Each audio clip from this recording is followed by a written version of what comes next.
também. Eu quero os prompts que vocês usaram para fazer, ok? E aí depois, por fim, uma análise ali, né?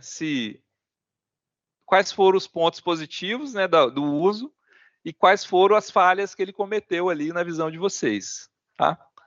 É uma coisa, acho que bem prática e vai muito alinhada com o que provavelmente vocês estão fazendo aí no dia a dia de vocês, tá?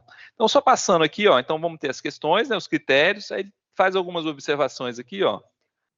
Critérios, identificar os critérios ou planos para reunir documentos que estabelecerão critérios a serem adotados. Conforme já dito, pode incluir leis, regulamentos, políticas, boas práticas, etc, etc. Fontes aqui. Identificar as informações necessárias para responder às questões e as fontes dessas informações. Importante também. Quando a primeira coluna, né, ou a questão tiver subquestão, né, não é estritamente necessária uma relação direta que para um para um, né, que ele fala aqui. Considerar que será necessário para responder as questões e evitar repetições. Tá? Em relação ao escopo aqui, ó, identificar o escopo do planejado do trabalho, associado ao objetivo de pesquisa, o escopo definirá os limites ou prazo do trabalho relacionado ao objetivo. Então, aqui também, esse é um outro ponto. Você tem que definir escopo e não escopo desse trabalho de vocês, entendeu? E aí eu quero que isso conste lá também. Eu não entendi. Você pode só voltar nessa sua fala agora, por favor? Isso. O escopo, pessoal, é aquela discussão que a gente teve, né? De delimitar qual vai ser qual parte ali, né, do objeto a gente vai analisar, tá? Então, para elaborar a matriz, eu tenho que seguir esses requisitos aqui, ó. A questão, os critérios, as fontes, né? Pensando em critério aqui. Depois, definir o escopo e o não escopo, tá? Da auditoria. E aí sim, depois vim com a metodologia. A partir daquele escopo, né, e da questão, qual metodologia eu vou fazer? Tá? Eu vou fazer um questionário, eu vou fazer uma observação em campo, eu vou trabalhar com dados secundários, tá? E aí vamos fazer essa parte também, de definir a metodologia.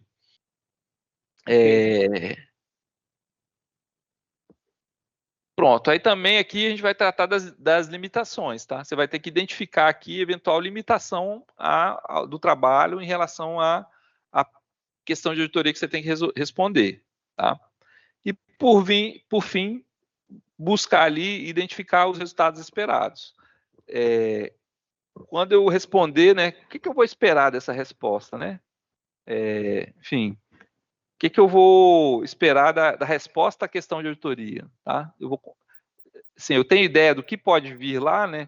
Eu vou fazer a auditoria e o que eu vou concluir, né? Eu posso já ter ideia, porque o critério é objetivo, né? Não é isso?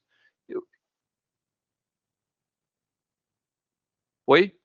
O resultado seria a matriz de achados, tá? Não, essa coluna aqui seria os resultados esperados, tá? Então, pensa bem, se eu estou fazendo aqui uma questão de auditoria que vou pegar uma daquelas lá. Em que medida o ente de gestão ambiental atende os requisitos da lei da água? Quais os resultados esperados dessa questão da auditoria?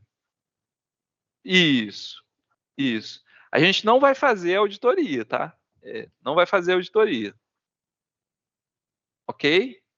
Porque senão aí não ia dar conta, né? Não.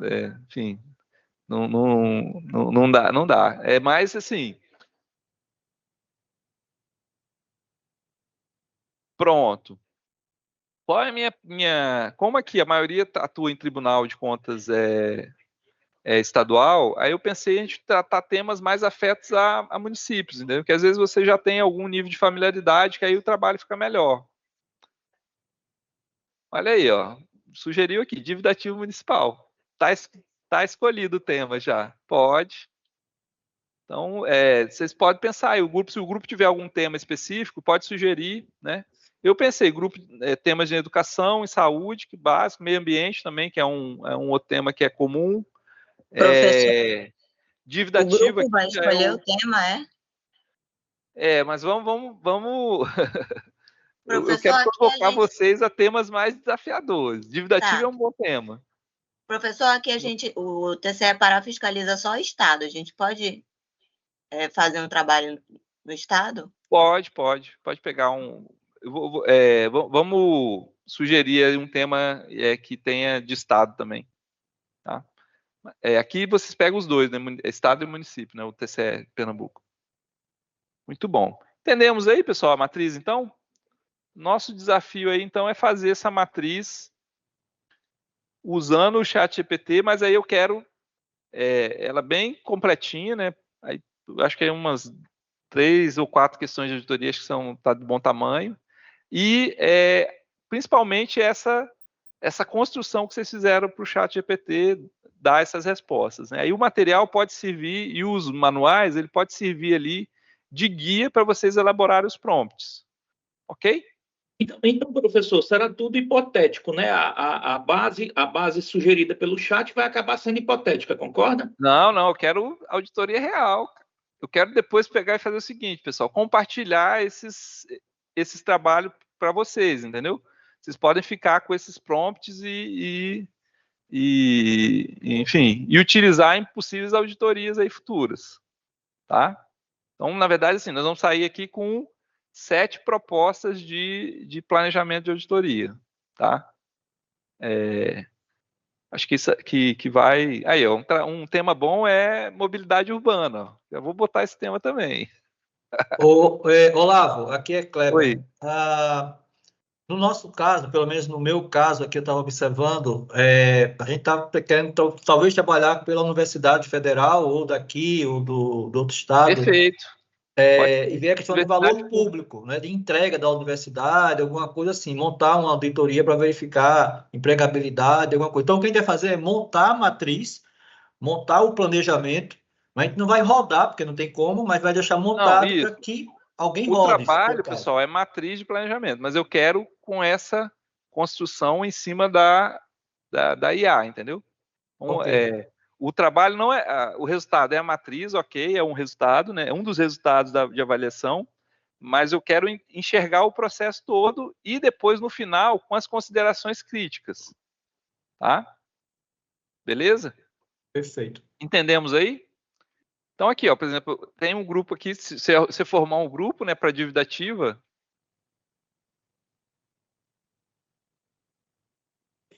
Mas aí mandar pelo GPT, as informações não são hipotéticas, ele não está entendendo nada. Pode ser da cobrança, do processo todo de cobrança, entendeu? Que a cobrança da dívida ativa envolve o lançamento, né? Então, envolve a parte de atendimento a contribuinte, envolve cobrança, envolve cartório. Então, o sistema ali... Isso.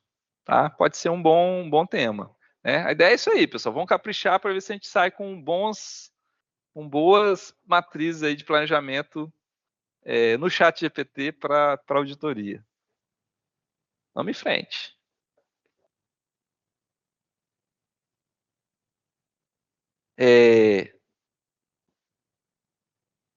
Aqui, a gente passa aqui pelas outras auditorias também, tá?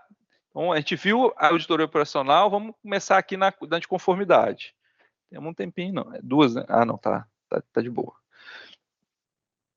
2 etapas aqui de planejamento da auditoria de conformidade. Definir estratégia para o escopo, a ênfase no cronograma e a conduta de auditoria. Acho que tem alguém que está com o microfone aberto aqui.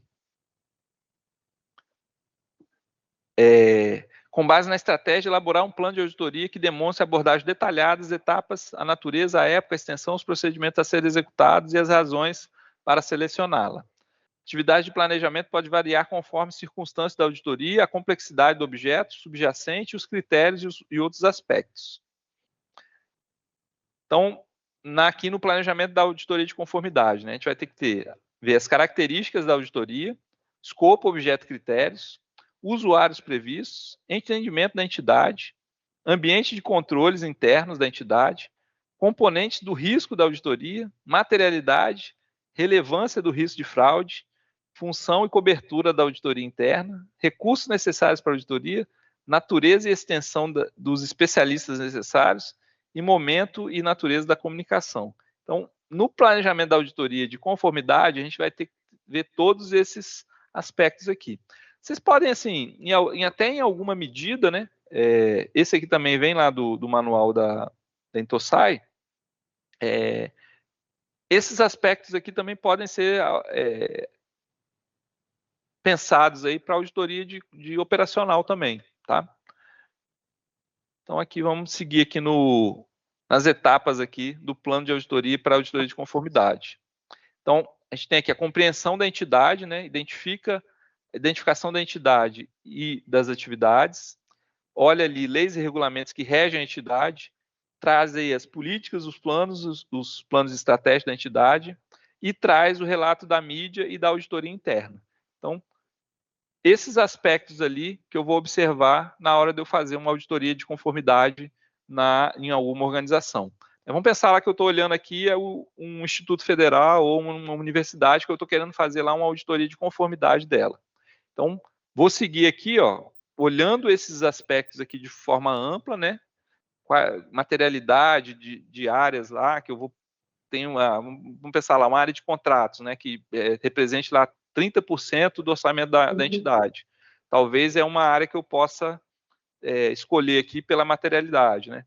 Eu tenho que entender a entidade. É uma universidade, ela, enfim, a cadeia de valor dela funciona dessa forma, recebe alunos lá, tem professores, tem insumos, tem laboratórios, etc, e ela entrega aluno formado, né? Então, esse entendimento, aonde que eu verificar conformidade vai ser importante? Eu pensar na questão dos diplomas, né?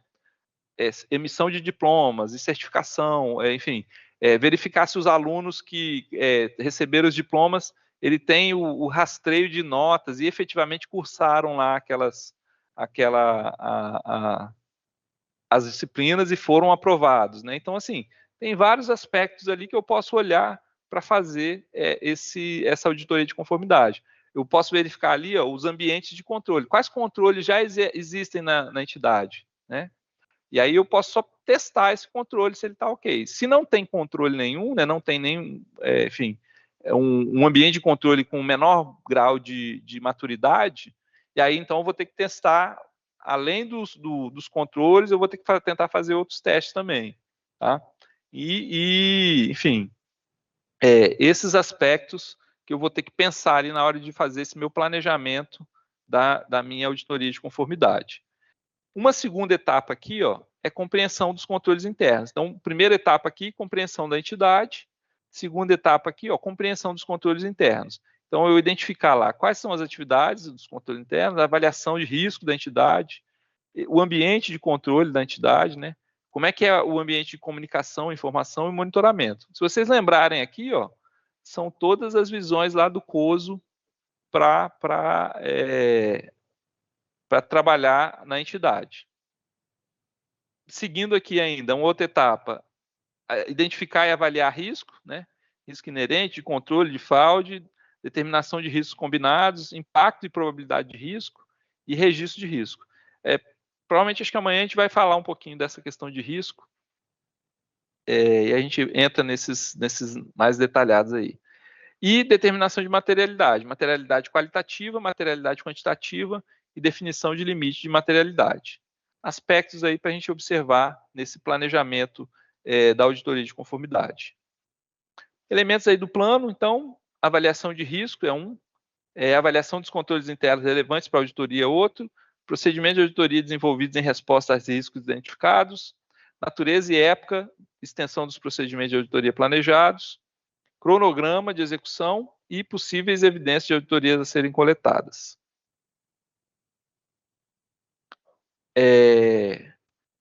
Entendimento aqui da entidade ou do objeto, né? Aí sai lá 4.131 afirma que o auditor deve ter o entendimento da entidade auditada, de seu ambiente, inclusive o controle interno da entidade, para permitir o planejamento e a execução efetivos da auditoria. Então, o que ele tem que saber? O que é esse entendimento do objeto, o entendimento aí da entidade do objeto? é saber quais são as atividades relevantes daquela entidade, né? Quais são as leis e regulamentos que trazem ela? Qual a natureza das operações da entidade? Quais são os arranjos de governança? Objetivos estratégicos e as medições de desempenho. Então, eu pensando aqui num prompt para o ChatGPT, né? Fazer essa etapa de entendimento da entidade, me trazer um relatório, esses pontos aqui eu vou levar. E não só os pontos indicando, ó, eu quero que você me trace ali um relatório de entendimento da entidade, mas que ele abarque, né, atividades relevantes. Para atividades relevantes, eu estou incluindo o relatório de gestão. Para lei e regulamento, eu estou incluindo a lei tal, que regulamenta essa entidade. Aí pronto, estou subindo também aqui o planejamento estratégico da entidade. Né, e eu quero que você me traça aí esse relatório de entendimento da entidade com base nesses critérios aqui. Tá? E aí ele vai lá processar esse negócio aí, vamos ver o que ele vai responder, se ele vai, vai ajudar ou vai atrapalhar. Não, desculpa, eu esqueci seu nome. Pedro, nós vamos tirar essa prova agora, entendeu? Esse trabalho, ele vai dar essa... A gente vai perceber, eu estou aqui imaginando, que a gente vai ver que a gente vai ser ainda indispensável, mesmo com essa inteligência aí artificial. Tá? Vocês vão ver que...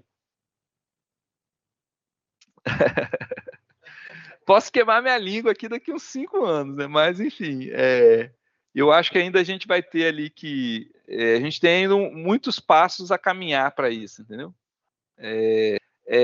Antes, a maioria dos trabalhos era muito braçal. Aí, com esses máquinas e tal, o que aconteceu? A gente migrou do trabalho braçal para o trabalho intelectual, né? Enfim, só que mesmo esse trabalho intelectual, ele como aumentou muito o fluxo de transação, ele ainda ficou quase um trabalho braçal, né? E agora o que a gente está fazendo? Automatizando esse trabalho que é de conhecimento, mas é quase um trabalho braçal. Você pega hoje no judiciário, o que se faz lá? Copiou e colou a peça, troca o nome das partes, já tem aquela... Gente, você pensar, é um trabalho braçal, é um trabalho intelectual mais repetitivo. Nesse aspecto, a máquina pode ajudar a gente ou otimizar nosso trabalho. Agora, pega um caso lá complexo, que foge do padrão, que tem uma decisão, né? Você vai confiar isso aí a uma decisão de uma máquina? Vamos pensar um caso de medicina, né? Ou uma decisão ali de opera, não opera, faz tal procedimento, faz não. Ok, você pode ter ali um suporte da inteligência falando, ó, nesses casos, 50% deu isso, 70% deu isso, né? Mas eu acho que na hora de fazer essa ponderação ali, eu acho que todo mundo vai querer que seja um ser humano que faça a decisão. Né? Porque aí você vai ponderar outros aspectos, você vai para além dos dados ali, né? Vai ver contexto que às vezes a máquina ainda não está percebendo, né? Tem pesquisas que mostram na área de saúde que a inteligência artificial acerta mais do que o ser humano. Porque ele pega todos os resultados. Agora, confiar qual é a base, também tem tudo isso envolvido, né? Mas, em tese, com todos os resultados, a inteligência artificial ela foi mais efetiva do que o ser humano. O ser humano na hora lá, mas aí, professor, não, tem a questão... Em termos de diagnóstico, em termos de... Aí, beleza, aí ela respondeu lá e falou assim, ó, pode sair do hospital agora e se dirigir para o cemitério. Professor, mas aí existe... Eu duvido que alguém vai desistir. Vai ser o ser humano. Professor Lavo, mas aí existe um elemento importante. Vai tentar outro procedimento, vai para as orações, né? E aí, rapaz, vai para a rezadeira, vai para qualquer lugar, mas não vai fazer. Eu acho que assim, nós vamos ainda viver esses momentos aí, rapaz. Acho que a gente vai no futuro. Mas aí, não vejo o lado do mal, entendeu? Eu vejo entra um elemento importante, que é a subjetividade. Isso. Professor. Perfeito. Exatamente. A IA, veja só, jamais todos sabem aqui que a IA jamais ela vai substituir nós, seres humanos. Por quê? Porque aí entra a subjetividade, a experiência vivida, o julgamento moral, que não é codificável pelos algoritmos. Então, assim, não é por aí. A IA não vai resolver tudo. Não vai resolver tudo. Ela vai depender da gente, do aspecto subjetivo.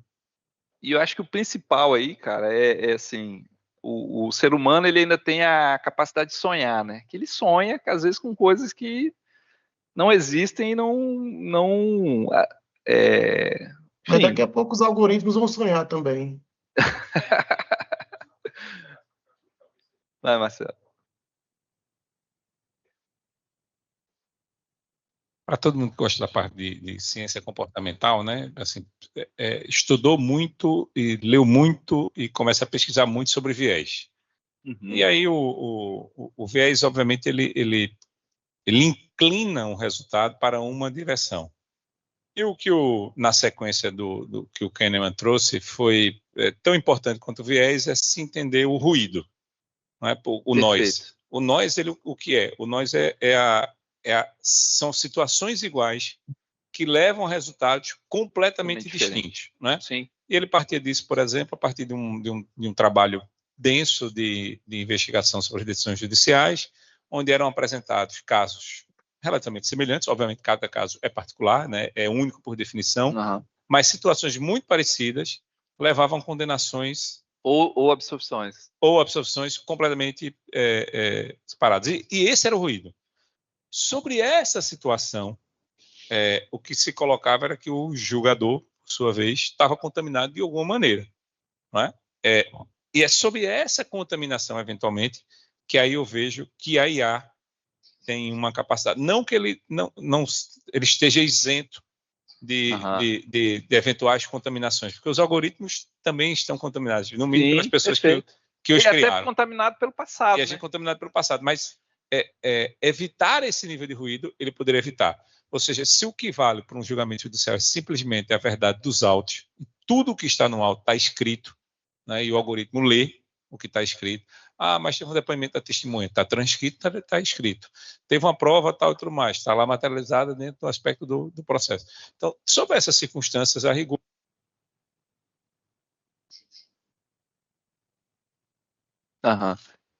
Isso aí vão ser temas para outras. Professor, uma dúvida sobre o trabalho.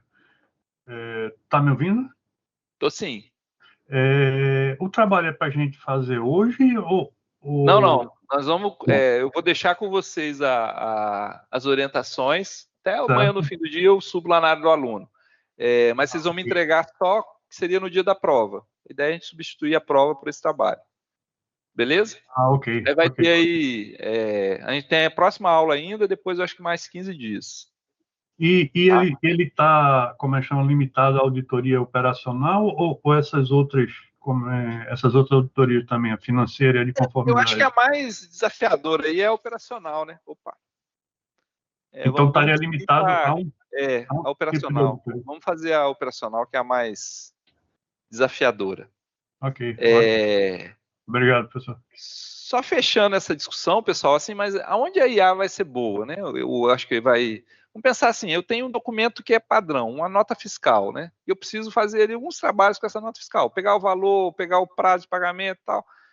Coisas repetitivas que a gente faz ali, às vezes a pessoa fica fazendo esse trabalho ali que é cansativo, né? Todo dia. Isso aí a IA vai fazer de letra, uma automação vai fazer de letra, entendeu? E a gente vai ganhar muita produtividade. Por exemplo, sintetizar documentos, sintetizar texto, né? Isso aí são tarefas que ela faz de forma bem objetiva, né? E otimizada. Também é uma outra aplicação. Então, a gente vai ter aí melhorar a redação de texto, né? O texto já está pronto, já tem um sentido, ela só corrige ali norma gramatical, que também é coisas parametrizadas. Então, para isso aí, ela vai ser muito útil, né? Mas agora, nessas questões mais subjetivas, que depende ali, acho que muito de contexto, de, enfim, percepção humana, de outros valores que talvez ele não vai ter ainda, né? Eu posso fazer uma contribuição com essa questão da IA, professor? Pode sim. Eu vi essa. Eu vejo duas formas, quer dizer, eu vejo duas vertentes para o uso da IA. Uma é a substituição do trabalho. Ela realmente vai substituir o trabalho. Alguns trabalhos, né? Alguns trabalhos. Vai ter menos mão de obra envolvida nos trabalhos. Agora, com relação ao uso, eu acredito que se a gente considerar a IA como uma extensão das habilidades humanas, uma extensão do ser humano, a extensão da capacidade do ser humano, ela vai ser bem útil, né? Se a gente for substituir, se a gente for substituir a nossa capacidade pela IA, aquilo que nós temos aí, a gente vai entrar em sérias limitações e em sérios problemas. Pelo menos, às vezes que eu usei a IA, eu percebi que ela sozinha, ela torna a coisa torna a resposta e o objetivo muito vago, sem consistência. Quando a gente dá uma carga de conhecimento, uma carga de limitações e de objetivos, aí ela passa a funcionar. Pelo menos esses chats que a gente tem hoje, né? Eu não sei, não dá para generalizar todo IA porque é um universo muito maior. Mas eu vejo assim, se a gente usar como uma extensão de nossa habilidade, de nossa capacidade, ela realmente vai ser muito útil para a gente. Agora, não vai substituir jamais o ser humano de uma forma plena, total. Bacana. Muito bom, Antônio. Bora em frente aí, pessoal. Então, vamos ver mais uma aqui, auditoria financeira.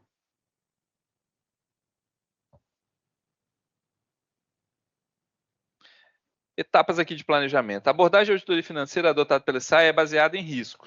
Então, assim, quando a gente está vendo aqui a auditoria financeira, né, na abordagem desses manuais dos SAIs lá, o foco aqui foi a auditoria baseada em risco. Então, ela identifica e avalia o risco de distorções relevantes das demonstrações contábeis devido a fraude, erro e determinam aqui também materialidade. Tá? Então, o foco aqui, né, dessas auditorias financeiras, desse planejamento dessa auditoria financeira segundo o Intosai lá, né, que eu vou avaliar o quê? Possíveis distorções do que é reportado nos financial reports, nos relatórios financeiros dessas entidades, tá? Principalmente causados aí por fraude ou erro. Então, a obtenção do entendimento da entidade, do seu ambiente, é parte aí do planejamento. Identificar controles implementados que podem mitigar e eliminar o risco. Testar a efetividade operacional desses controles e planejar os procedimentos adicionais de auditoria, considerando testes de controles e testes substantivos. Tá? Então, esses aqui são aspectos envolvidos aí no planejamento. Tá? Então, aqui, repare que ele vai identificar qual controle implementado. Tá? Que está focado em quê? Em eliminar risco. Esse já é um ponto interessante, né? Que se a entidade ela não trabalha com um modelo de mapeamento de risco lá, né? Dos processos dela, né? E aí, como é que nós vamos fazer a nossa auditoria, né? Financeira lá baseada em risco, a entidade não tem esses riscos delas mapeados, né? Então, esse já é um desafio aí, né? Que é um ponto que já pode ser ponto de um achado de auditoria, né? Você pede a ela lá a estrutura de... Opa! Você pede a ela lá a estrutura de... Tem alguém que está com...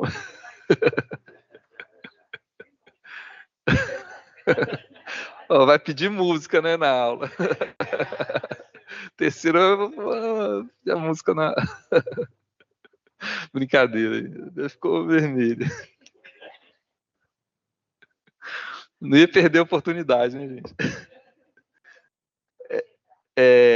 Então, pessoal, se a entidade não tem lá os riscos mapeados, né, já é um achado lá da nossa auditoria. A entidade não tem uma estrutura de mapeamento de risco dos seus principais processos. Isso. Às vezes, assim, é questão de... se a gente for para município, né? Estado acho que é mais tranquilo, mas mesmo assim tem algumas áreas que não tem, né? Mas município, às vezes, é questão de quem implementa isso lá, entendeu? Eles têm carência muito grande de de pessoas, dependendo do porte, né? Não justifica um município. Esse é o problema, descontinuidade. Se a gente fosse aqui elencar variáveis para não implementação de práticas de gestão, né? Ou para baixa maturidade de nível de gestão pública, é uma boa tese, ó. Você arrumar ferramentas de medir maturidade de gestão nas entidades e depois buscar as determinantes. Aí você pode ver aí que rotatividade vão ser elementos apontados. Rotatividade pessoal, enfim, baixa qualificação, terceirização também de atividades, né, comissionados. Então, pelo percentual de comissionados, tem uma base muito boa que é do IBGE, que eu acho que é Munique, que ela tem esses dados de quantidade de servidores, quantidade de terceirizados, estagiários por município. E ela é o Brasil todo. Vocês buscarem aí Munique IBGE. Muito boa. Ela tem, eu não sei, a última que tem, eu acho que não sei se é 22 ou 23. O único problema é essa defasagem. Mas ela faz esse levantamento. É até uma reflexão aqui para os tribunais, né? O que eu vejo assim, né? Quanto mais dados de estrutura de gestão a gente conseguir coletar, né? Se, por exemplo, o tribunal coletar essas informações periodicamente, de estrutura de gestão, de titular de cargo, vocês vão poder identificar, pensando num trabalho mais qualificado, né? Essas características que contribuem para, por exemplo, o número de constatação ou de falhas de auditoria nos relatórios. Aí pensa bem que bacana, você já vai fazer um trabalho de apontar já não só os problemas, mas as causas, né? Ó, esse conjunto de município aqui tem uma maior quantidade de falha porque a estrutura de controladoria não é implementada lá, que é um item de monitoramento também. A gente tem que pensar, pessoal, que a partir, com todas essas ferramentas aí, né, e com essa evolução de conhecimento, a gente ter esses dados secundários coletados e no longo do tempo, vão permitir a gente fazer uma gestão por evidências, né? E quem sabe aí um controle, uma gestão com base em dados, né, e evidências. E quem sabe aí o controle também baseado nisso. Porque a gente pode saber o seguinte, identificar lá quem está com maior performance, eu identificar o que contribuiu para essa maior performance dos municípios, né? Ou daquela gestão, ou daquela secretaria.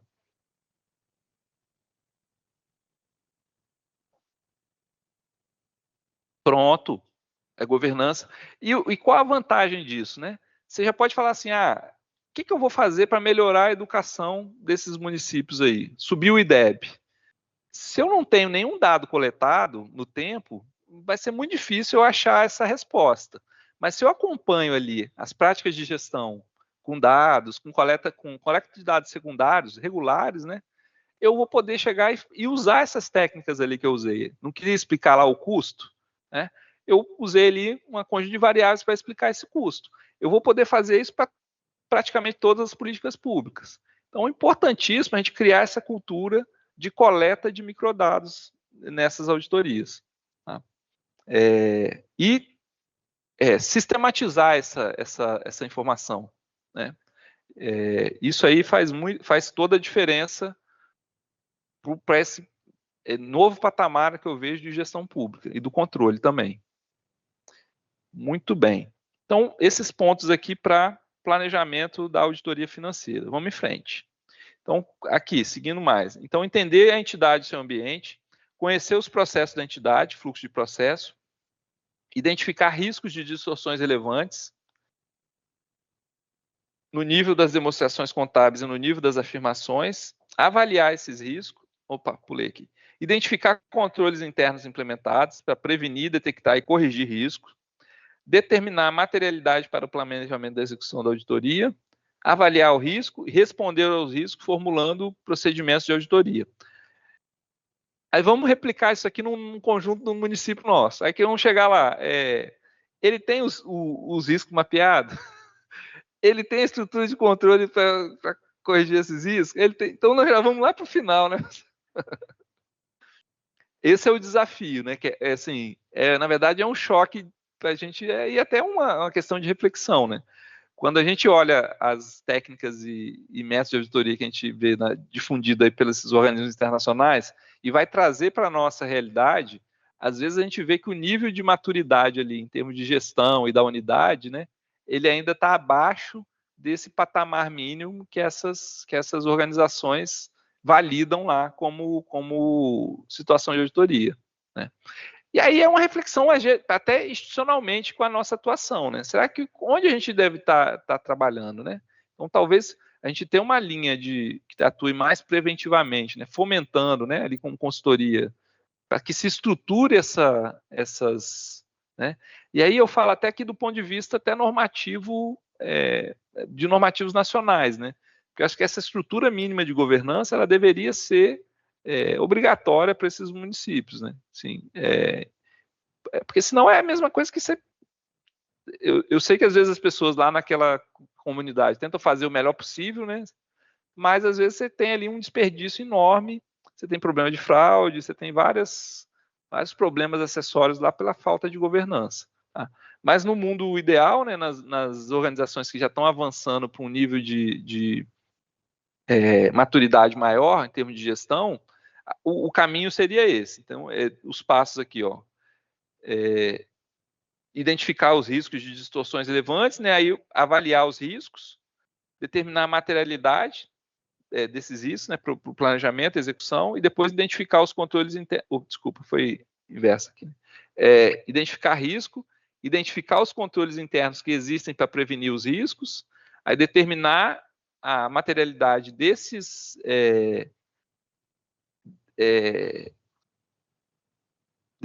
possível, né, descumprimento aqui, ou seja, dessas distorções aqui relevantes, e avaliar esses riscos de ocorrer para depois fazer os procedimentos lá para responder esses riscos. Vamos pensar num processo aqui de dívida ativa. Vamos lá, pensar aqui, seguindo essa lógica de auditoria financeira na dívida ativa. Onde que já ia começar aqui esse meu mapeamento? Vamos lá. Primeira coisa, cadastro vamos pensar no dívida ativa IPTU. Cadastro dos imóveis proprietários, né, e dos contribuintes daqueles imóveis. Esse era o primeiro etapa.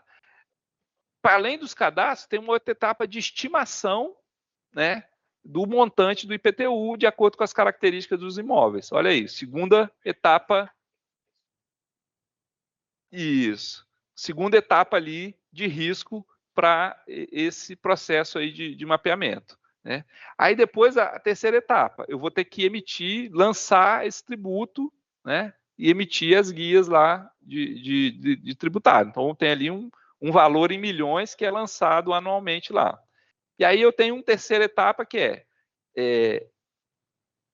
o contribuinte pagou o boleto, efetivamente esse dinheiro entrou no caixa, né? E eu completei esse processo aí de baixar lá, né? Ou seja, tudo que foi lançado lá foi contabilizado, entrou no caixa, ou então foi para a dívida ativa. Eu tenho esse controle financeiro dessas transações aí, né? Aí pronto. Aí depois a gente vai para a etapa da própria dívida ativa, né?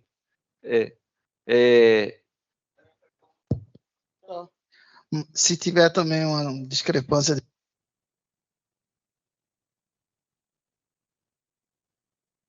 Então, a gente vai vendo, pessoal, que são várias etapas de risco, de erros, de desvios, né? Enfim, eu posso ter um lançamento equivocado lá da metragem do imóvel enfim, como é que eu vou conferir que esses imóveis foram lançados com metragem adequada? Porque não tem arrecadação